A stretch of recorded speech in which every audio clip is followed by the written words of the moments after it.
Bilkis Bano case में दोषियों को सुप्रीम कोर्ट से बड़ा झटका लगा है।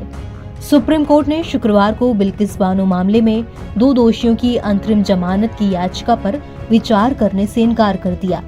इन दोषियों ने 8 जनवरी को मिली सजा में छूट रद्द किए जाने के फैसले को चुनौती दी थी। सुप्रीम कोर्ट ने इस याचिका पर सवाल उठाए और कहा कि ये कैसे स्वीकार हो सकता है। सुप्रीम कोर्ट के सुनवाई से मना करने के बाद दोषियों के वकील को याचिका वापस लेनी पड़ी। जस्टिस संजीव खन्ना और पीवी संजय कुमार की बेंच ने कहा, सुप्रीम कोर्ट की ही एक और पीठ के आदेश पर अपील कैसे की जा सकती है। बेंच ने कहा कि ये कैसी याचिका है, ये कैसे स्वीकार्य है, ये याचिका कैसे सुनवाई योग्य हो सकती है, ये बिल्कुल गलत है। अनुच्छेद 32 के तहत याचिका कैसे दायर की जा सकती है, हम दूसरी पीठ द्वारा पारित आदेश पर अपील कैसे सुना सकते हैं।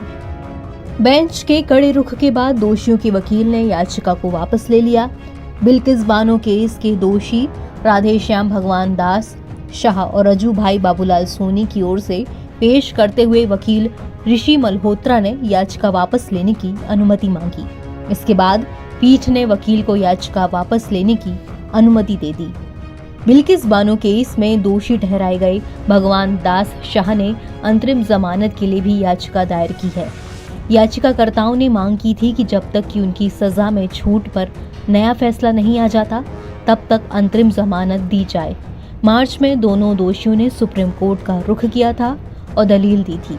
8 जनवरी को सुप्रीम कोर्ट ने 2002 के गोधरा दंगों के दौरान बिल्किस बानो के साथ सामूहिक बलात्कार करने और उसके परिवार के सदस्यों की हत्या करने वाले 11 दोषियों को छूट देने के गुजरात सरकार के आदेश को खारिज कर दिया था। इसमें सुप्रीम कोर्ट ने बिल्किस बानो मामले में तमाम 11 दोषियों की माफी रद्द कर दी थी। उस वक्त 2 आरोपियों ने इस फैसले को चुनौती दी थी। आज सुप्रीम कोर्ट ने दोषियों की सुनवाई से इनकार कर दिया और अपनी याचिका वापस ले ली है।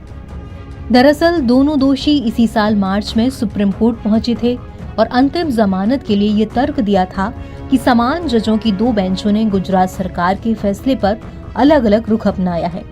दोषियों ने कहा कि सुप्रीम कोर्ट की ही एक बेंच ने महाराष्ट्र सरकार को उपयुक्त माना था, जबकि दूसरी बेंच ने गुजरात सरकार को। ऐसे में सुप्रीम कोर्ट ये स्पष्ट करे कि किस सरकार का फैसला सही होगा। दोषियों ने याचिका में फैसले को विरोधाभासी बताया और इसलिए इसे बड़ी बेंच के पास भेजने की मांग की थी।